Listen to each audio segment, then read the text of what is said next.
which he saith shall come to pass, he shall, ano sabi niyan? Have whatsoever he said. Ano man ang sabihin niya, ay mapapasa kanya. Mapangyayari niya. Dahil naniwala siya dun sa kanyang sinabi. Dahil sinabi niya. Hallelujah.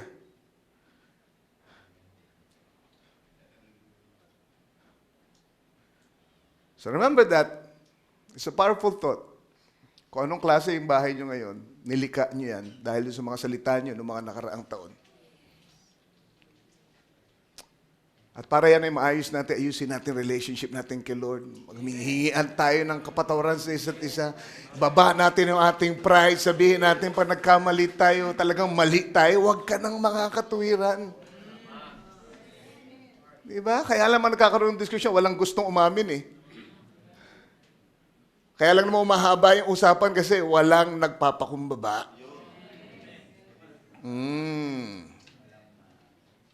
Hallelujah. So remember, the most powerful teacher is the teacher of example. What we try to teach through lecturing our children will mean very little if the example that we live before them is different. Because through all your mistakes, they will see if you really believe the word. Alright, so isang bagay pa lang yung pagsasalita natin, pag-uusap natin, nakikita yan ng mga bata. Amen? Sabihin man nila na, ayaw kong gayahin yan. Pero ang totoo, kung yun at yun ang nakikita nila, na itatanim yun sa subconscious nila. Nakikinig kayo sa akin? Amen. Kung yun ang nakikita, tatanim yun sa subconscious nila. Hindi nila namamalayan. At pag dumating ang isang pagkakataon sa buhay nila, at na-pressure sila, given a certain situation, bigla na lamang, kung ano yung nakita ng anak na babae dun sa nanay, nung siya'y nandun pa sa bahay, ngayon at meron siya sariling tahanan, meron siya sariling asawa, amen, bigla na lamang, gagawin niya yun, out of the blue. At minsan, magugulat pa siya, saan ang galing yun? At yung asawa niya, saan ang galing? Hindi ko akalain na meron kang ganyang capacity. Hindi ko akalain na meron kang ganyang potensyal. Because hidden away in her subconscious ay yung nakita niya at sa kanyang nanay. Kung paano niya talakan yung tatay. Paano niya, sagot-sagutin. Paano siya palaging nakaupos dun sa tatay. Ikinig ba kayo? Sabi nga, mga kontratista. Amen? So, anong gusto kong sabihin? Ingatan natin ang relationship natin pinapakita sa ating mga anak. Dahil yun ay naitatanim. Kung ano yung palagi mong nakikita, yun ay nahuhubog ka patungo doon sa larawan na yun. Amen. Palagi natin ginagawang illustration yung mga bata na merong tawag dito, Navy ship na nakasabit doon sa kwarto nila. Diba? Nung sila maglakihan at mag-aral, lahat sila naging mga seaman, naging Navy. At sabi, wala namang mga Navy sa kanila nung kaya lang dahil doon sa litrato. Isipin yung litrato lang yun. Kung buhay pang example lang makita nila, di na lalong malaking ehemplo, malalong malaking impluensya na susundan nyo ba ako? Ang nakikita nila, amen, at yun ay naitatanim sa kanila. Marahil maging Kristiyano sila pagtignan ng araw, pero meron pang kailangan panlinisin yung mga larawan na yun na nakatanim sa kanilang espiritu, sa kanilang subconscious. Hallelujah. So actually, we are the ones that prepare our children, our young people for marriage. Hindi po nakukuha yan sa counseling lang ng pastor o ng pare o ng mayor. Kagaya ng nire-require nila bago kayo ikasal, matin kayo ng seminar, matin kayo ng counseling. Ang tunay na naghahanda sa mga anak natin para sa buhay may asawa ay tayong mga magulang. Amen? Yung tamang ehemplo, yung tamang relasyon ng mag-asawa. Amen? Yung nakikita nila sa atin, yun ay naitatanim sa kanila, na ituturo sa kanila, amen, ng malinaw na hindi malayo pagka nag-asawa yan. Kung paano kayo, ganon din sila.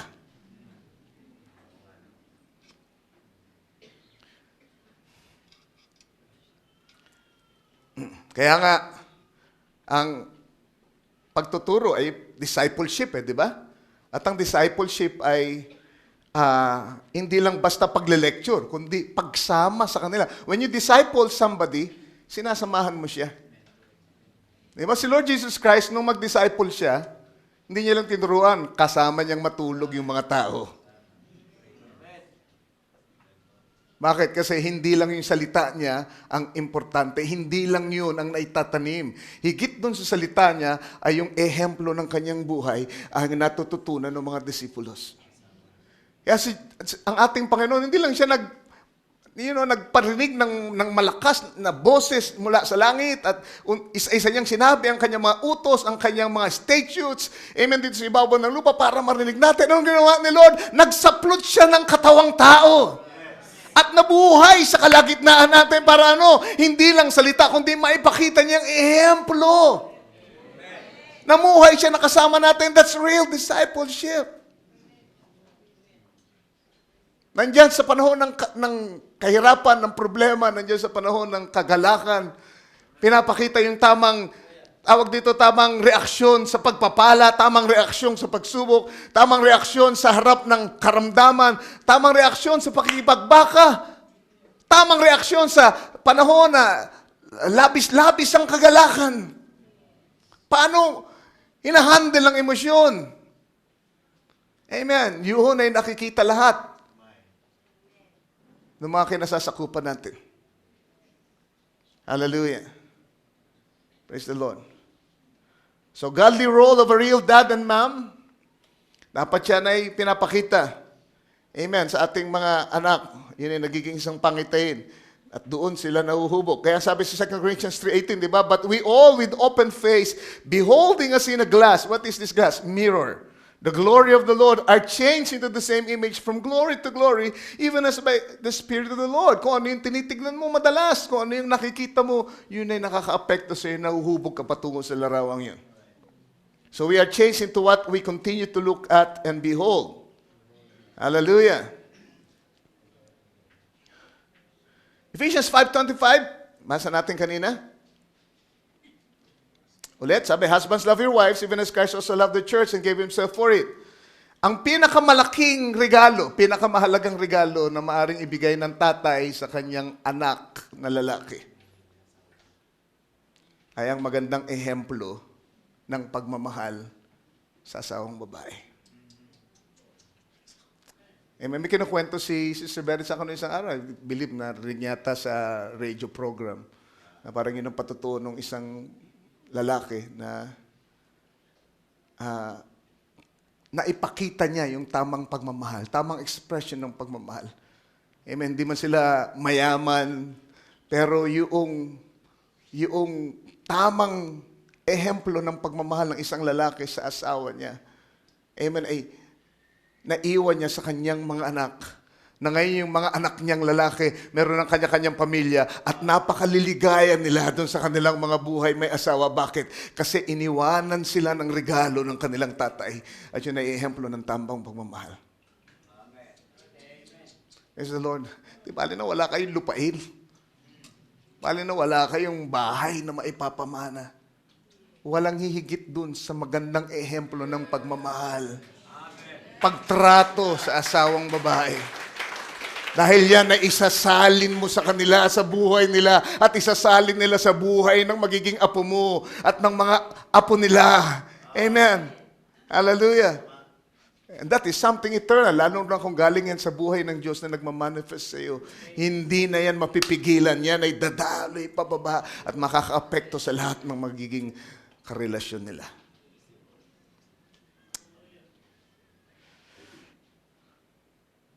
Hallelujah. So it's not the delinquent children, sabi ni Brother Branham, it is the delinquent parents that don't reflect the true image of the Word to their children by the way they live before them as true examples of men and women, because the children will be formed into the image that they behold in their father and mother. So the focus is not mostly on our children's conduct, but actually our own conduct before them. Minsan, nasisisi palagi mga delinquenting bata. Pero sabi naman, hindi, kadalasan mga magulang ang delinkwente. Sana hindi ganyan dito sa atin dahil mga believers tayo. And Brother Branham is speaking about the world. Pero ito yung sinasabi ko para i-check natin ating sarili. Yung mga anak pa talaga natin ang problema o tayo ang problema? Yung mga nakikita natin sa kanila ngayon ay hindi kaya nakuha nila sa atin, na pick up lang nila? Husbands, love your wives as Christ loved the church. May ehemplo, may pinagmulan. Kaya kaya mong gawin yan ngayon. Kaya kayang mabuhay ng tama ng ating mga, kaya kayang magmahal ng tama at magtrato ng tama sa magiging asawa nila dahil meron silang nakitang ehemplo sa atin. Relationship, ugnayan sa isa't isa. Pagkakonekta natin sa mga taong nasa palibot natin. Hallelujah.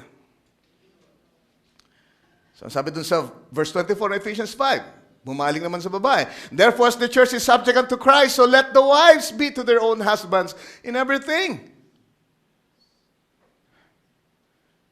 Amen. Huwag ka magulat kung yung anak mo ay hindi makapagpasakop kung yung ehemplo mo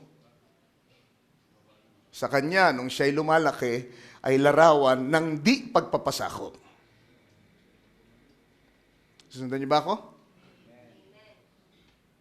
Amen. Kahit anong marinig niyan sa church, kahit anong galing magturo ng pastor niyo sa church tungkol sa relationship at pagmamahalan at salita ng Diyos, pag uwi niyan sa bahay, kung ano yung nakikita niya sa bahay, mas nauukit yun sa subconscious niya kaysa dun sa naririnig niya. Lalo na't hindi pa born again yan. Naintindihan niyo? At pag yan nag-asawa ng hindi born again, yung pinakita mong ehemplo ang makikita sa kanyang buhay, sa pamilya na kanyang bubuin. Ganun. Dahil dinisciple natin sila. Hallelujah. So magpasakop daw ang babae sa lahat ng bagay. Pero ang lalaki naman, hindi ibig sabihin na abusuhin nila yung kanilang kapangyarihan. At kanilang tatratuhin na parang mga doormat ang kanilang asawang lalaki. Ang babae, I should say. Praise the Lord. Mas madaling magpapasakop ang babae kung una ay, alalahanin niyo yung unang scripture dito, unang talata, mamahalin natin sila katulad ng pagmamahal ni Kristo. Amen. Minsan ang problema din, hindi natin ginagawa yung naunang scripture kaya hindi tayo mapagpasakupan. Mas madaling magpapasakop kung talagang nararamdaman na mahal mo sila. Mahal na mahal natin sila. Listen to me, bakit ang tahimik nitong lupon na ito ngayong gabi?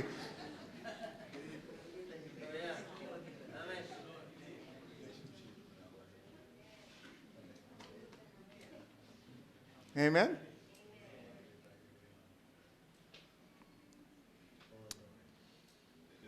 So a mother is to live out the mystery of motherhood. Remember, ang ikalimang ebanghelyo ay motherhood. Ang totoo, yan ang pinakamalaking impluwensya sa buhay ng mga bata eh.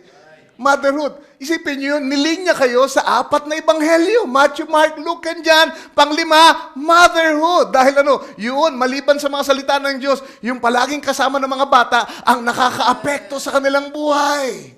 Bumabago sa kanilang buhay. Naguhubog sa kanilang buhay. Motherhood, palaging kasama si tatay, palaging nasa trabaho, palaging wala marahil. Kayo ang palaging nakikita, kayo ang palaging nakakasama. Kayo ang nagdidisipulo talaga sa kanila ng gusto. Kaya dapat magpakita kayo ng tamang ehemplo. Amen? Kung paanong gumalang magpasakop sa asawang lalaki. Hindi ba yun ang sabi sa scripture? Kayo mga matatandang babae, turuan nyo yung mga batang babae paano magpasakop sa asawa at magmahal sa mga asawang lalaki nila. At maging masipag sa tahanan. Scripture ba yun? At huwag maging mga busybodies na pinakikialaman lahat ng mga affairs ng mga bahay ang inyong unang tungkulin. Amen. Pagka napapabayaan nyo na yung bahay nyo dahil palagi kayo nandito sa church, ang linis-linis ng church, ang dumi ng bahay nyo, tigilan nyo na yung paglilinis ng church muna.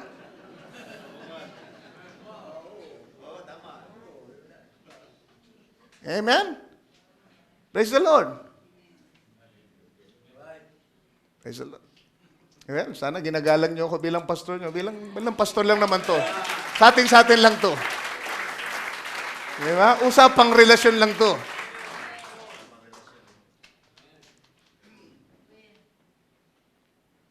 Okay, mga young people, mas maganda yung kanta nyo, magiging mas blessing kung kayo nagkakaunawaan dun sa grupo nyo. Kung nagmamahalan kayo. Di ba? So, hindi ko na kailangan, needless to say, ganun din dun sa mas nakatatanda. In fact, mas lalo dun sa nakatatanda.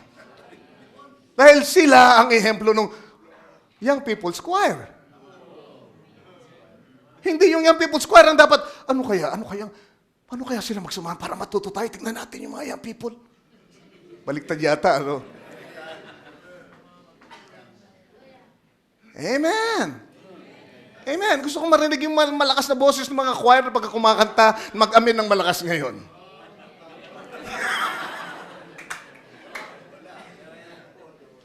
Amen. So, we will check, amen, everything by the Word. Let's check our relationship. Alam niyo kung ano lang itong relationship na ito, no?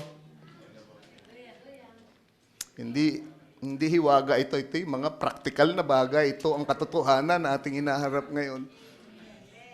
Amen. Yung hiwaga, kung hindi na isa sa laman, ay walang kwenta. Hallelujah. So, mga nanay, mga babae, dapat maging ehemplo kung paano ang gabayan ng tahanan. Ganyan na ititrain ng bata. Pero ano bang talagang problema pagka nasira ang isang relasyon? Ano kaya talaga ang nasa puso ng dahilan? Kaya nagkawasak-wasak ang mga relasyon. Amen? Kakulangan ba sa pag-ibig? Maaari. Kakulangan sa pagpapatawad? Maaari. Kakulangan ba sa role models? Wala tayong nakitang ehemplo dati. Amen? Mahirap yun, di ba? Wala kang Christian role model na kung hindi ka nakarinig ng salita ng Diyos, ay wala kang matutularan. Di ba? At kakailanganin ma-born again ka. At ang salita ng Diyos ay lubos mong pagpasakupan para yung mga ideya mo dati na mali, amen, ay mabago at ikaw magpasimula ng tamang role model dun sa mga susunod sa iyo. Kung baga ikaw ay maging pioneer, mahirap yung maging pioneer kasi wala kang sinusundang role model. Pero yun ang challenge mo. Pagka nagtagumpay ka dyan, naging pioneer ka, isipin mo yung heritage na may iwan mo. Yung legacy. Tama. That's the right word. Ano bang problema dun sa nakakasirang problema? Bad character ba? Mari. Pero kung gusto natin maintindihan ng gusto, kung ano bang dahilan ng pagkawasak ng mga ugnayan, amen, ay kailangan natin bumalik sa Bible dahil sa Bible ang tugon sa lahat ng mga bagay nito. Unang relasyon na nasira ay sa pagitan ng Diyos at saka ni Lucifer. Naisip niyo ba yun? If we can understand the cause of why the relationship fell apart, then it will give us an insight as to what is at the root of all relationship breakups. If we know what breaks relationships, then we will know what can restore relationships. Isaiah 15. Tingnan natin. Ano bang naging dahilan ng pagkasira ng relasyon ng Diyos sa saka nitong si Lucifer na kanyang kanang kamay? Associate pastor sa langit. Sabi dito, how art thou fallen from heaven, O Lucifer, son of the morning? How art thou cut down to the ground, which did weaken the nations? Kita nyo? Amen?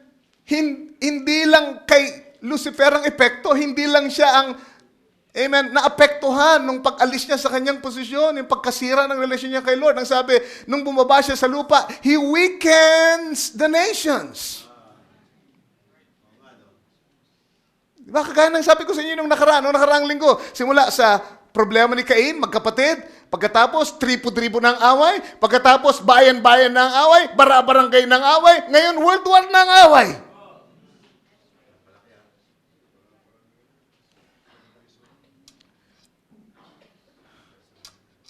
How art thou fallen down to the ground which didst weaken the nations? 13. For thou hast said in thine heart, I will ascend. Tignan niyo ang problema. Itong dahilan bakit nasira ang relasyon nila ng Lord. Kasi meron siya nitong taglay, itong minamanifest niya sa kanyang sinasabi ay nagpapakita ng isang bagay na taglay-taglay niya sa kanyang puso. Sabi niya, I will ascend into heaven. I will exalt my throne above the stars of God. Hindi siya nakontento doon sa posisyon niya. Gusto niyang tumaas. Gusto niyang kunin ang lugar na hindi binigay ni Lord sa kanya. I will sit also upon the mount of the congregation in the sides of the north. I will ascend above the heights of the clouds. I will be like the Most High. Yet thou shalt be brought down to hell, to the sides of the pit. Remember, ang daan pababa ay pataas. At yun ang daan na tinahak ni Lucifer, pataas. Kaya saan siya nasumpungan? Ang sabi, nasumpungan siya, amen, sa impyerno, to the sides of the pit.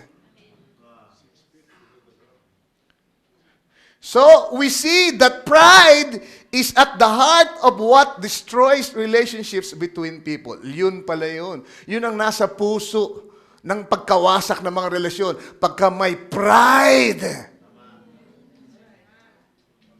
Pagka makasarili ka.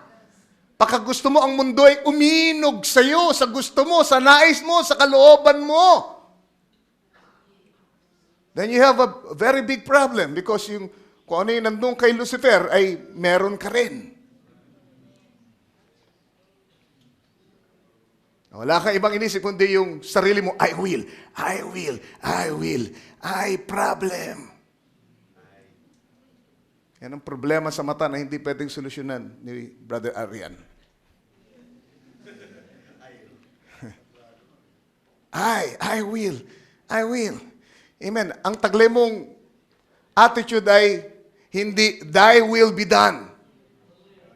At tulad ng ating Panginoong Kristo. Amen? Tingnan niyo yung kaibahan ni Lucifer. Sabi ni Lucifer, my will be done. Pero si Lord Jesus Christ, yung siya'y magkatawang tao, anong manifestation niya? Thy will be done. Not my will, Father, but thine will be done. Amen. Lubos na pagsugo, lubos na pagpapaubaya, lubos na pagkilala sa authority. Naintindihan niyo ba ako? Alam niya, samantalang si Lucifer ay hindi kumikilala doon sa authority. Gusto niyang lampasan. I will. My will be done. Kahit ano pang mangyari. Amen. Kahit masaktan ka na, basta my will be done. Yun ang nagsimula ng lahat ng kaguluhan, ng kasalanan, at sumira ng lahat ng relasyon. Yung lahat ng relasyon na binanggit ko kanina, yun ang tunay na dahilan, pride.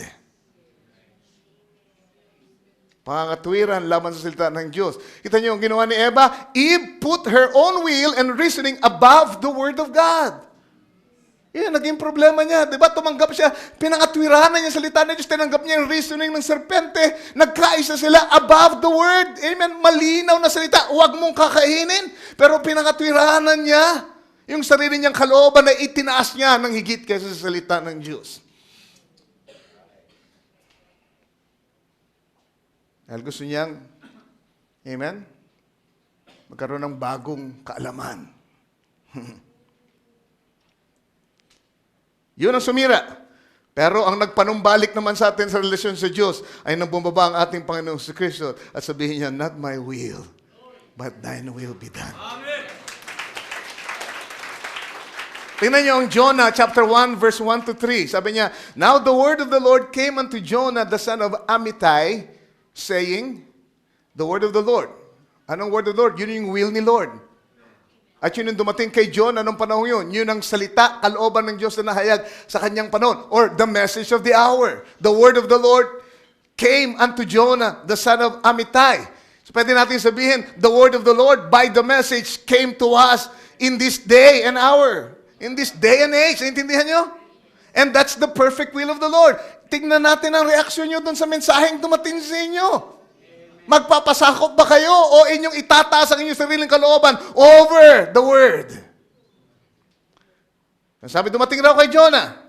At ang sabi, ito, ang salita, arise, go to Nineveh, the great city, and cry against it, for their wickedness has come up before me. Yun ang message of the hour para kay Jonah. Pero tignan natin anong ginawa niya sa verse 3. But Jonah rose up to flee unto Tarshish from the presence of the Lord.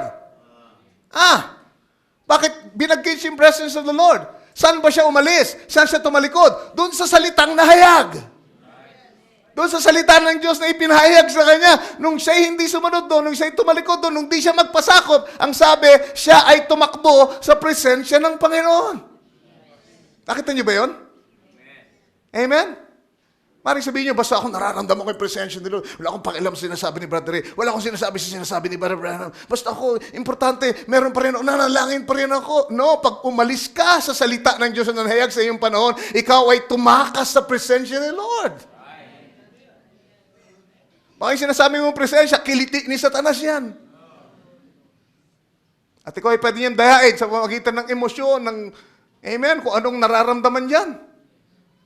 Abay, kung nararamdaman ng pagbabasihan, yung mga kultot, yung mga burukat, lahat, sa sobrang sa inyo, napapaapak, yung mga witches, napapaapak yung sa mga bagat, hindi nasasaktan. Sobrang elation.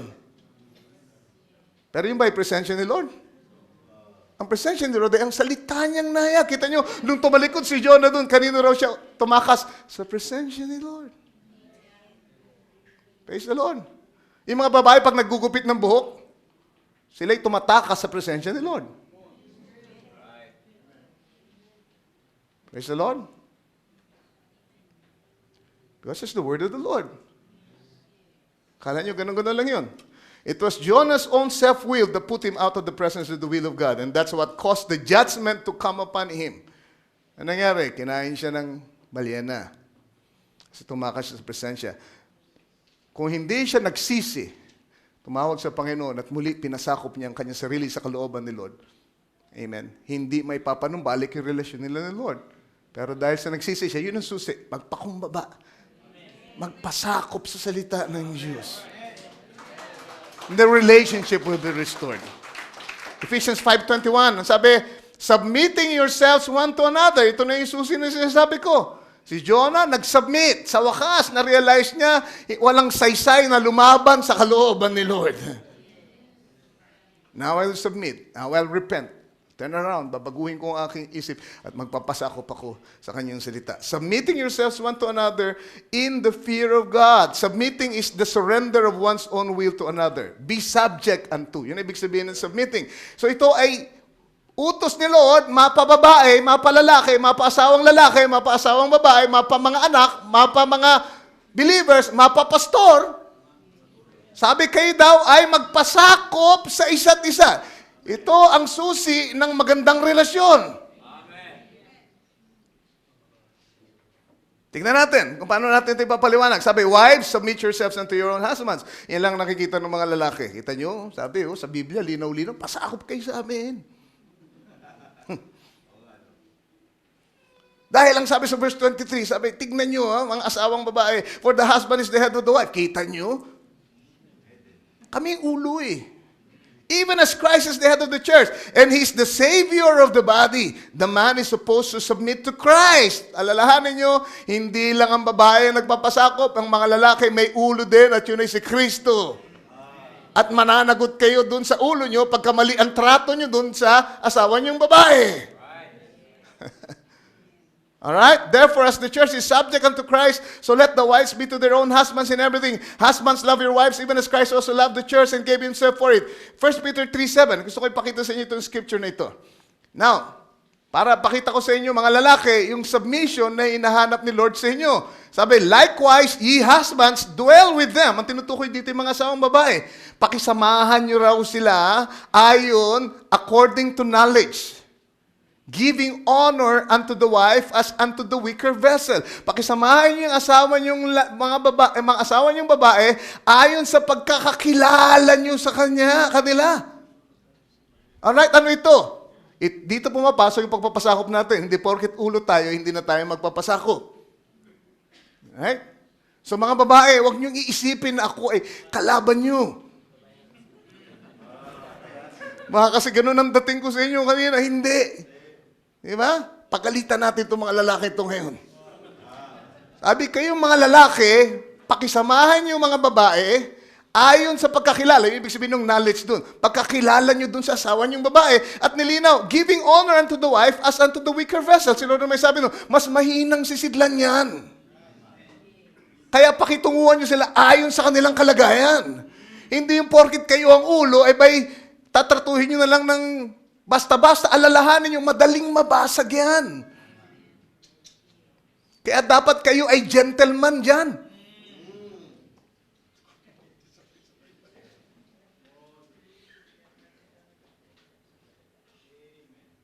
Hallelujah.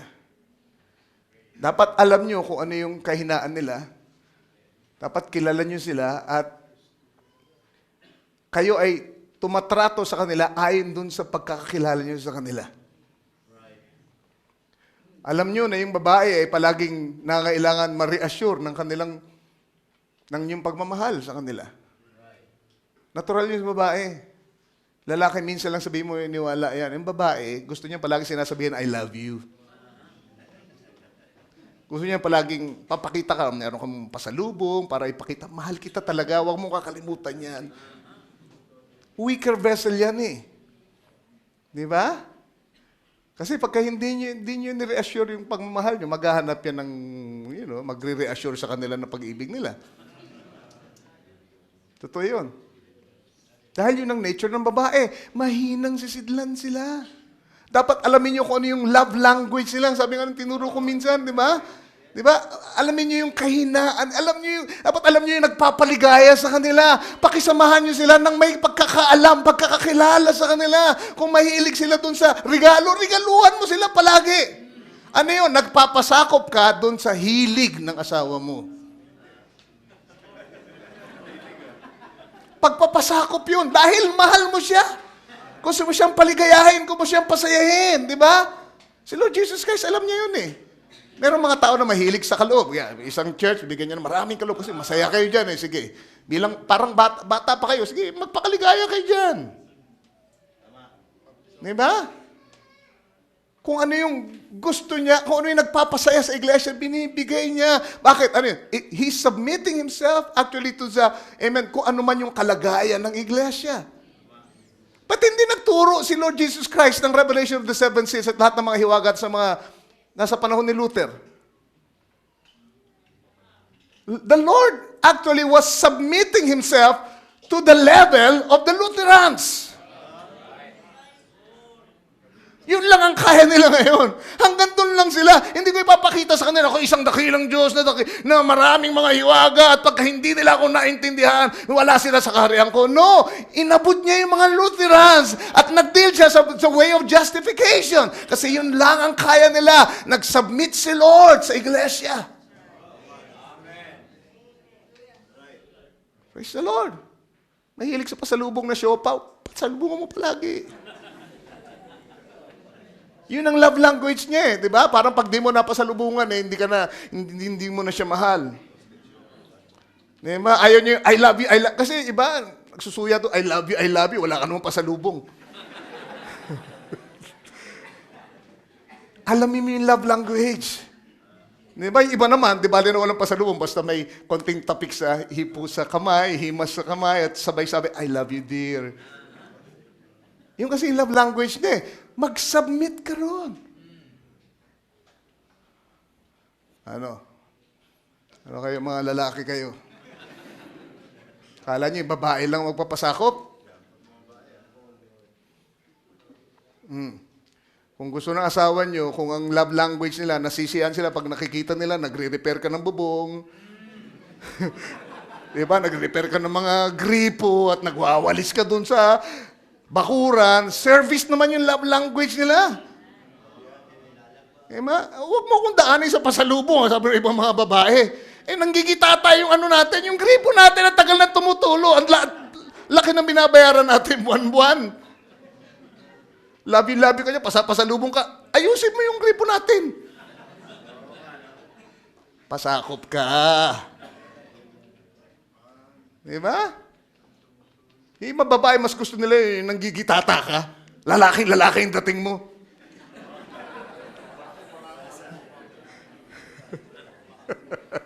At pinagmamahal, yan ang asawa ko. Kita niyo, lalaki yung baho.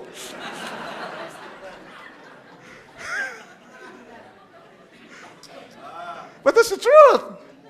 Diba kung yun ang magpapaligaya sa mismo, magpakadumi ka, Amen!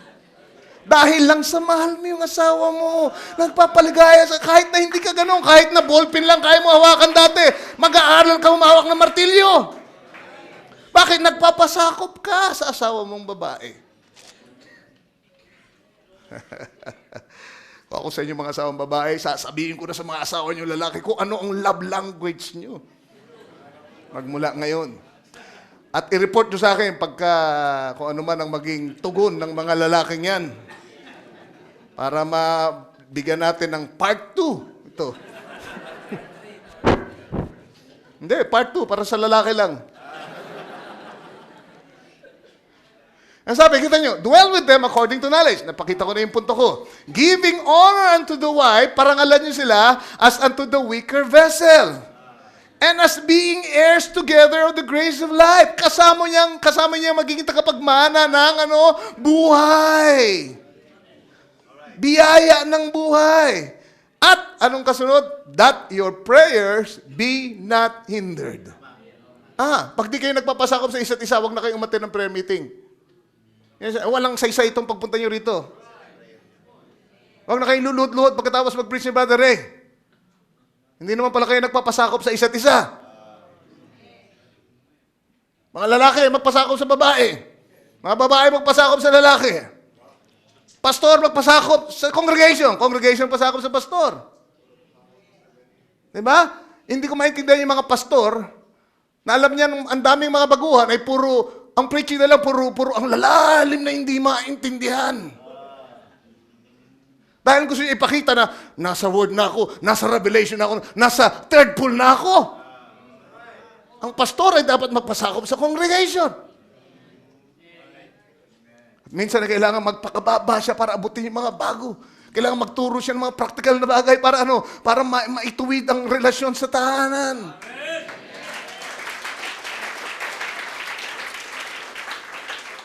So remember, love is a verb, not a feeling. Gawin mo kung anong nararapat. Yan ang pag-ibig. Sabi si Ephesians 6:1. Kala ko matatapos ko, mukhang hindi yata. Children! Ayan, kala nyo nakatakas kayo, ha? Children! Relationship ito eh. Obey your parents in the Lord, for this is right.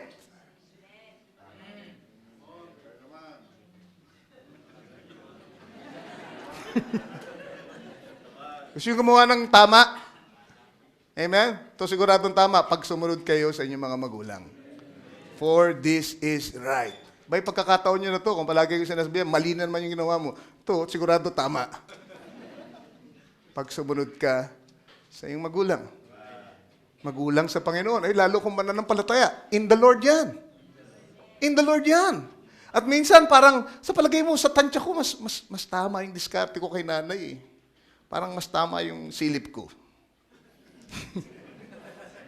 Pero nanay mo yan eh, may scripture. Magpasakop ka, sumunod ka. At alam mo, tinitignan ni Lord yun eh. Kahit pa nga palagay mo, tama ka. Pero pag nagpasakop ka sa nanay mo, yun ang tama. Pag hindi ka nagpasakop, kahit tama pa yung iniisip mo, mali yun. Kasi talo ka, may scripture eh. Pagka sumunod ka sa nanay mong nasa Panginoon, this is right. Kung palagay mong tama yung ideya mo kaysa sa nanay mo, pero hindi ka nagpasakop sa kanya, you are wrong. Tama ba yun? Kasi kita nyo ha, pagkatama talaga kayo kung palagay nyo. At nakita ni Lord, ba itong anak, itong batang ito, nakakatuwa naman. Kahit na alam niyang tama siya, pero dahil sa paggalang niya sa salita ng Diyos, paggalang niya, submission niya sa salita ko, ay nagpapasakop siya sa nanay niya, sa tatay niya. Tignan niyo kung di kayo pagpalain ni Lord. Na kung sakali man namamali yung desisyon ng nanay at tatay niyo, nakinig kayo sa akin ng gusto mga bata, amen? Dahil sa kaluguran ni Lord sa inyo, ay babaguhin niya yung maling kaisipan ng nanay at tatay mo. At itutuwid niya. Pasasaan ba kung tama talaga yung ideya mong masusunod. Pero nauna yung pagpapasakop mo sa nanay at tatay mo. Ninin niyo ba yun? At ang sabi, susunod na verse, honor thy father and mother. Not just the father. Yung iba, si tatay lang sinusunod. Yung iba naman, si nanay lang sinusunod. Sabi, father and mother. Dalawa yan. Diba? Which is the first commandment with naintindihan niyo ba yung pagkasinunod niyo ito? Pag ginalang niyo yung mga magulang niyo, anong pangako? Ahaba ang buhay niyo. Pagpapalain kayo dito sa ibabaw ng lupa. Magiging dakila kayo sa lupain. Yan ang pangako ng Diyos sa mga masunurin, sa mga anak na gumagalang sa mga magulang. Sana naiintindihan niyo ako. Hallelujah, yung mga taong pinagpala ngayon, yung mga taong merong malaking impluensya sa sanglibutan ngayon, ay yung mga tao na gumalang sa kanilang mga magulang. Tandaan niyo yan. Marami ngayon mga kriminal at lahat at mga nandoon ngayon sa ganong kalagayan dahil hindi sila nagbigay ng galang sa kanilang magulang.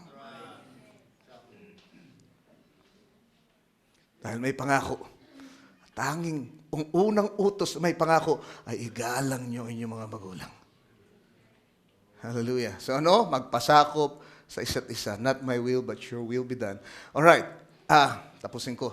Para kuha tayo ng ibang subject, may ibang inspiration si Lord sa akin, maibigay ko siya yung susunod. Tapusin natin, palagay ko na ipaabot ko yung aking mensahe. Kailangan ng pagpapasakop sa isa't isa. Kita nyo, kabaliktaran nyo ng pride.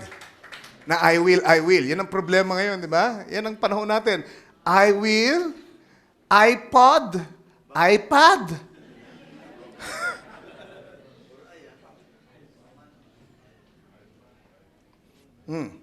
Kita nyo si Brother Branham. Nung siya'y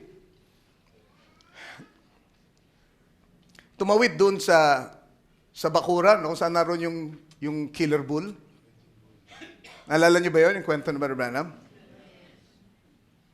At dahil sa nagambala niya, nagpapahinga yung killer bull, abay ito na, susuwagin siya, umuusok yung ilong ng killer bull. At si Brother Branham, hinanap niya kagad yung kanyang baril. Hunter siya, ba? At marahil naisip niya, abay bakit? Dapat magpasakop sa akin ito eh. Tulukong to. Diba? Hindi mo ba alam na anak ako ng Diyos? Hindi ba alam propeta ko ng panahong ito? Yung ba sinabi ni Brother Branham? Ano una, hinanap niya muna yung baril niya. Wala. Siya tatakbo. Kasi alam niya, papatayin siya ng bull eh. Diba? Kailan lang may pinatay na lalaki itong killer bull na ito. Ngayon siyang hinaharap. Diba? Pero, bigla na lamang sabi, nilukuban siya ng divine love. Lumukob ang divine, what's that? The capstone. Ayun ang susi. Amen. Divine love mula sa ating Panginoon. At ang ginawa ni Brother Branham, imbis na sabihin niya, anak ako ni Lord, sumunod ka sa akin. Diba? Inutusan kita, tumalikod ka, tumakbo ka, papalayo. Hindi, sabi niya, naku, pasensya ka na, naistorbo kita. Naintindihan ko na teritoryo mo to, lugar mo to eh. Ako ang nag-trespassing, hindi ikaw. Ano yung, ang propeta, nagpasakop sa bull. Submitting yourselves one to another. Kilalanin yung posisyon ng bawat isa. Huwag kayo dun lang sa mga evangelist nagpapasakop. Dun sa mga pastor nagpapasakop. Amen. Sa trust rin, pag sinaway kayo, pag sinabi, isarado nyo yung ilaw pagkatapos nyo gamitin.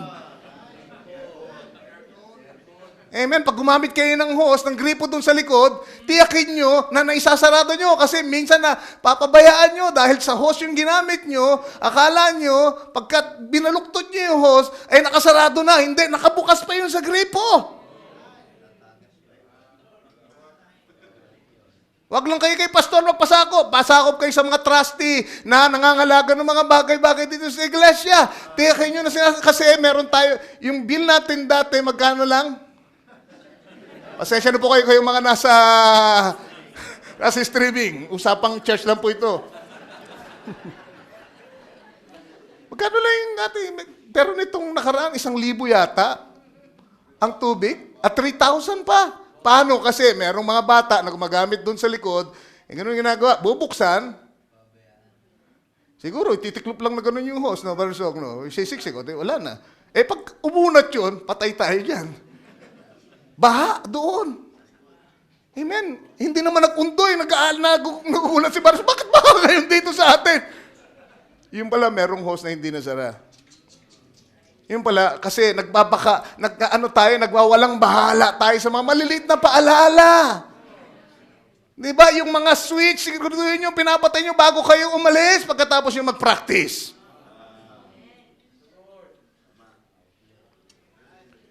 Hindi, si Brother Sog lang naman yun. Hindi naman si Pastor may sabi. Yung sinabi ni Brother So, kung siya ay sumusunod sa akin, at sinabi ng iba pang mga tao dito na nasa authority, kung siya ay nasa kanyang posisyon, amen, ay pag sinunod nyo yun, ako rin ang sinunod nyo, at si Lord din ang sinunod nyo. Dahil yan ay dumadali mula sa taas, pababa. Maliliit na bagay na yan, amen, ay nagpapakita ng magandang relasyon natin. At kung mayroong mga tao na dapat nagpapakita ng restoration ng tamang relationship, tayong mga nakatanggap ng restoration message. At si Brother Branham ang unang nahinog. Siya ang ehemplo natin. At tayo sumusunod lamang sa kanya. Kita nyo, dun sa, naalala nyo yung binanggit ko sa inyo, pinalayas niya yung bagyo. What's that? Bakit kasi nagpasakop, na-reveal yung salita sa kanya, nagpasakop, inalay niya yung buhay niya dun eh. Kaya naayos yung relasyon niya kay Lord. Kaya pwede na siyang mangusap dun sa elements. Doon sa tawag dito, sa bagyo, sa blizzard. At pagkatapos doon, ang sabi, di ba? Sabi ni Lord, gusto kong makasama ka lumalakad. What's that? Fellowship, communion, relationship. Pwede bang magsama tayo naglalakad muna dito sa bundok na ito? Nandun si Brother Branham kasama si Lord. Kausap niya. Amen. What's that? Larawan ng Eden. Pabalik na tayo ron. At unang pinaranas kay Brother Branham. At habang nandun siya, nakita niya ang sarili niya na bumalik sa pagkabata. Sabi niya, parang bata ang itsura ko. What's that? Pinatikim na sa kanya. Bakit? Yung mensahe ay dumating na magpapanumbalik sa atin sa perfection sa Eden. Tamang relationship. Pinakita kay Bariba ng pinaranas sa kanya. Pinatikim na sa kanya. Amen. At nakita niya yung message niya sa isang pangitain. Bata rin siya. Bakit naayos kasi yung relasyon ni Lord? Tinanggap niya yung mensahe ni Bariba, yung mensahe ni Lord. Nagpasakop siya. Kaya nautusan niya na yung bagyo. At pagkatapos, amen, ano nangyari? Nung lumakad siya bandaron pa, narito yung mga usa na napakailap. Nagsilapitan sa kanya at hindi natakot. Samantalang meron siyang baril. Amen? Samantalang sharpshooter siya. Pero dahil sa tama na yung relasyon niya kay Lord, naayos niya ang lahat, pati yung kanyang maling gawi dati na basta makabaril at pinamimigay yung mga babaril niyang hayop, amen, ay tinuwid niya. At ang sabi niya, pinangako ko sa iyo, Lord, na hindi na ako babaril basta-basta ng hayop, kundi lang kailangan talaga. Amen. Kaya yung mga hayop ay lumapit sa kanya at hinalikan pa yung kanyang kamay. Remember that? What's that? Relationship restored. Amen. Amen. Unang pinakita ni Lord Jesus Christ, tinaboy niya yung bagyo. What's that? Hallelujah. Restored relationship. Nagpakita, narito ng daan, ibabalik kayo doon sa tamang relasyon dati. And it will take my word, all of my word. Kung nawala ang relasyon tama sa pamagitan ng pagtanggi sa isang salita, ang relasyon ay mapapanumbalik sa pamagitan ng pagbabalik ng lahat ng salita ng Diyos. Kaya tumating ang mensahe, amen, para yun ay mangyari sa atin. Amen? Wala pa tayo sa Eden ngayon, pero pwede tayong gumawa ng Eden sa ating mga bahay. Simulan natin sa bahay natin. Amen. Imbis na Judas ang tawag mo sa asawa mo, tawag mo Adan. Adan ko. Eva ko. Simulan natin. Patunayan natin sa mundo. Natanggap natin yung mensahe na mag-aayos ng lahat ng relasyon. Pagkatapos sa bahay, mag-overflow yan sa church. Dahil kung ano yung relasyon nyo sa bahay, kung ano yung problema nyo sa bahay, sa ayaw nyo sa gusto, nadadala nyo sa church. Kung gaano kayo kasungit sa bahay, galing sa bahay, pagpunta nyo sa church, dala-dala nyo yan.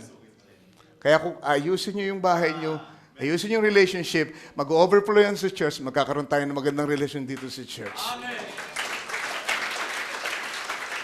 Kung mapagpasakop kayo sa ulo ng tahanan nyo sa bahay nyo, pagdating sa church, magiging mapagpasakop kayo sa pastor, sa church.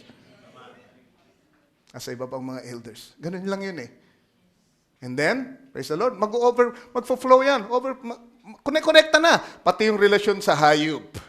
Kita nyo? Brother Branham, relasyon sa hayop. Relasyon sa elements. Relasyon sa botanic kingdom. Lahat ng yun ay babalik lahat. Dahil sa salita ni Lord. Dahil sa pagpapasakop natin sa isa't isa at sa salita ng Diyos. Amen. Tayong lahat ay tumayo ngayong gabi. Amen. Hallelujah. Dear Jesus, Panginoon, kulang pong oras lahat ng nais ko pang sabihin sa church na ito. But umaasa ako, Panginoon, na naiparating ng malinaw, Lord, ang mensahe ngayong gabi. Lahat ng tungkol dito sa relationship, Lord. Mga bagay na dapat namin pag-isipan. Kami ba talaga'y tunay na nagpapasakop sa salita mo na narinig namin sa uling panahon? Father, at sa isa't isa, kumikilala ng posisyon ng isa't isa, nagpapasakop sa iba't ibang posisyon, Lord. Kumagalang, hindi makasarili, kundi inaalala ang kapakanan ng iba. Because your prophet said that eternal life is not being selfish, but it's living for others. Kaya ang asawang lalaki na mayroong eternal life will live for the wife. And the wife that has eternal life will live for the husband. Ganon din ang mga magkakapatid na ito, Lord. Hindi lang po yung gusto namin. But we'll have an open relationship, Lord. Ano ba ang kukonsider namin ng lahat? Kukonsider namin ang aming mga kapatid. Ano ba, Panginoon, ang makakatulong sa kanila? Ano bang may paglilingkod ko? Hindi lang yung gusto ko, Panginoon. Gusto ko nasusunod, gusto ko nasusunod. Father, kung gusto ko lang masusunod, papairalin ko dito sa church na ito. It will not be this way, Father. You know that. But God, you have taught me, Lord, kung paano hawakan, Lord, ang church. Because this is not my church, this is your church, Lord. Panahon ng paghihigpit, may panahon ng pagiging stern, may panahon pagiging mabiyaya. That's your nature, Lord. Alam mo kung paano idilang yung mga anak. At tulungan mo kami, kaming mga nasa posisyon. Huwag abusuhin ang aming authority, kundi gamitin para makatulong, para makagabay, para mapagpaigi, Panginoon, ng buhay ng iba. Relasyon namin sa isa't isa. Dear God, Panginoon, hindi na po kami iupo at luluhod sa aming panalangin. Narinig mo mga requests. Narinig mo, Panginoon, ang kahilingan ng iyong mga anak. Panginoon, ngayon katulad ni Jonah, Panginoon, kung meron mang mga natamaan sa amin, alam nila na para sa kanila yung mensahe. At ako, Panginoon, marami doon, Panginoon, ang patungkol sa akin. Katulad ni Jonah, ayaw mong sabihin namin, mahabag ka sa amin, nagkasala kami, Panginoon. At sa mga dinadanas namin kabagabagan dahil sa sarili naming mga kamalian, sa gitna ng kabagabagan ay tumatawag kami sa iyo at humihingi kami ng tawad, Panginoon. Patawarin mo kami. Tumitingin kami, Panginoon, sa krus, sa Kalbaryo. Panilingin ang biyaya mo upang kami bigyan ng panibagong pagkakataon. Kami sumunod sa iyong kalooban na ipahayag mo sa amin. Kung tinakbuhan namin dati, ngayon ay papasakop kami. Hingin namin ang pagpapala mo, ang pagsama mo, katulad ng pagsama mo kay Jonah nung siya'y bumalik sa iyo, nung ilinya niya ang kanyang buhay. Nakita mo ang pagsama mo, ang presensya mo, ang kapangyarihan mo sa kanyang buhay. Yan po aking dalangin para sa bawat isa. Lord, I've spoken from my heart. Lord Jesus, patawarin mo ako kung meron ako mga nasabi na hindi kaaya-aya sa iyong pandinig. Magaspang man o paraan na hindi dapat, Panginoon, patawarin mo ko. And I just pray, Lord, ang mensahe maging malinaw. We want to go back, Lord, to that Eden. We are on our way back, Lord. With this message, we are on our way back, Lord. There's going to be a land, Lord, where there's no sorrow, there's no more heartaches, no more disappointments. Wala na pong mga sakitan ng kalooban, wala nang misunderstanding, Lord. And it will take this message, it will take full submission, Lord. Para kaming lahat, mga kapatid kong naririto, mahal ko silang lahat. Sama-sama kami. Huwag mo iwanan ng sino man kung maaari, Panginoon. Isama-sama kami, Panginoon, makabalik doon. Sa aming tunay na tahanan. Balik mo kami, matupad ang layunin mo. Yung pangatlong yun, Panginoon, ay balik mo si Eva at si Adan sa hardin, sa tamang kalagayan at posisyon nila, Ama. Bless everyone. Bless every need, Lord. Every request. Sabi sa Biblia, mga magulang, mag-aasawa, para hindi mahadlangan ng kanilang mga panalangin, kailangan magpasakop sila sa isa't isa. Kailangan magdamayan, makisama sila ayon sa knowledge, ayon sa pagkakilala nila sa isa't isa. Paggalang sa isa't isa. Paggalang maging sa mga kahinaan, Lord. Pagkilala, Panginoon. Father, dinggin mo ngayon ang dalangin ng mga anak mo na nag-ayos sa kanilang puso, nagsisi ngayon sa mga sandaling ito. Panginoon, alis kami. Kung hindi namin ayusin, Lord, mga bagay-bagay sa aming puso, hindi rin maririnig ang aming mga panalangin. Pero ngayon na binigyan mo kami ng tsansa para ayusin. At ngayon, Panginoon, dinggin mo ang dalangin ng iyong mga anak. At pakita mo ang pagpapala na muling padadaliin mo sa buhay ng iyong mga anak. In Jesus Christ's name we pray. Amen. We tingnan natin, in the city where the Lamb is the light. Amen. Bako tayo lubusang Amen. Dismiss. Gabing ito. You love the word this evening? Hindi malalim, hindi mga hiwaga na malalim. Still the word of God. Amen. Na kailangan natin. Hallelujah. Yes. Oh, there's a country far beyond the starry sky. Let's just sing it. Oh, there's a city where there never comes a night. If we're faithful, we shall go there by and by.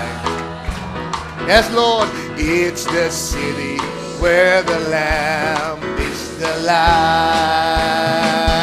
Oh, in that city where the Lamb is the light. Hallelujah. Oh, the city where there cometh no night. Thank you, Father. Hallelujah. That mansion over there. And when free from fallen, yes, I am going where the Lamb is the light. Taas natin ang konti, Parimaiga. The sunshine, let me know that the sun is upon us now so bright. Oh, we'll be changed to clouds and rains until we, thank you, Lord, hallelujah. Oh, to that city where the Lamb, we're going there now. We are on our way. Blessed be the name of the Lord. City where the Lamb is the light. Oh, the city where there cometh no night. Oh, I've a mansion over there, and when free from toil and care, yes, I am going where the Lamb is the light.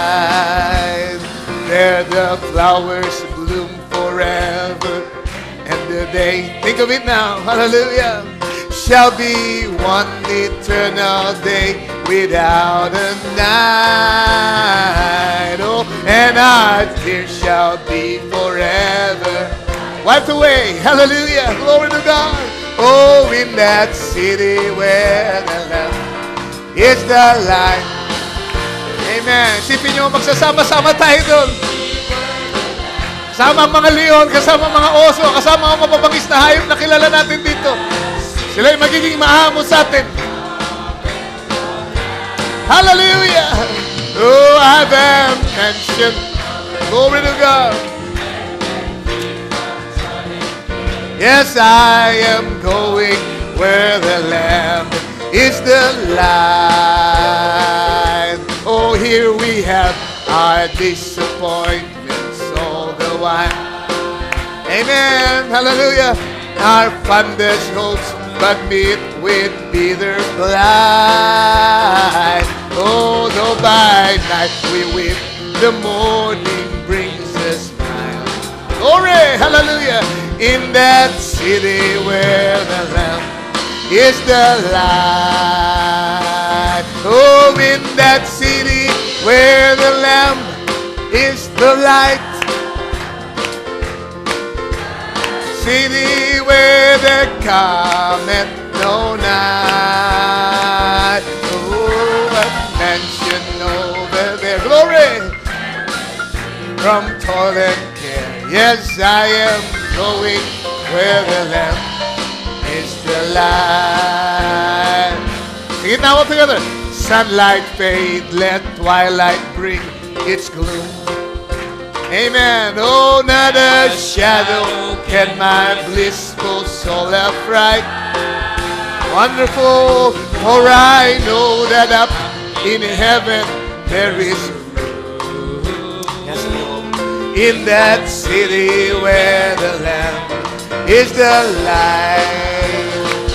Oh, in that city where the Lamb is the light. Glory, hallelujah. The city where there cometh no night. Oh, as I mentioned. Oh, when free from toil and care, I am going where the Lamb is the light. I am going where the Lamb is the light. Yes, I am going where the Lamb is the light.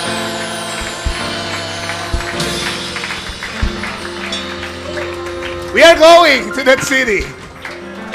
Inaasahan ko kayong lahat doon. Amen. Hindi natin alam, baka bago dumating yung linggo, ay pumaraw na tayong lahat. It's all in the hands of the Lord. Amen.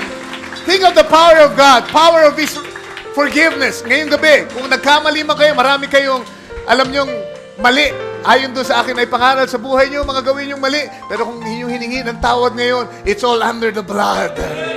It's all under the blood. Meron tayong bagong pasimula ngayong gabi. Pag-alis natin. Amen. Umaasa ako magiging mainam ang ating relasyon sa isa't isa. Kamayin tayo isa't isa. Amen. God bless you. God bless you. Amen. God bless you. Appreciate each other. The Lord bless you. Hallelujah.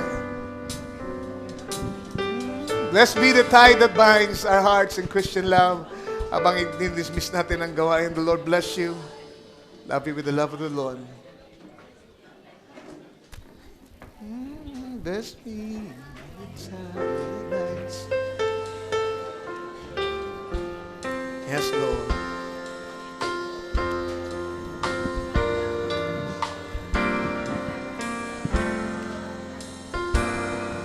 Blessed be the tie that binds. Lord bless you all. Our hearts in Christian love. The fellowship, kindred minds, is like to that above. Before our Father's throne, let us give our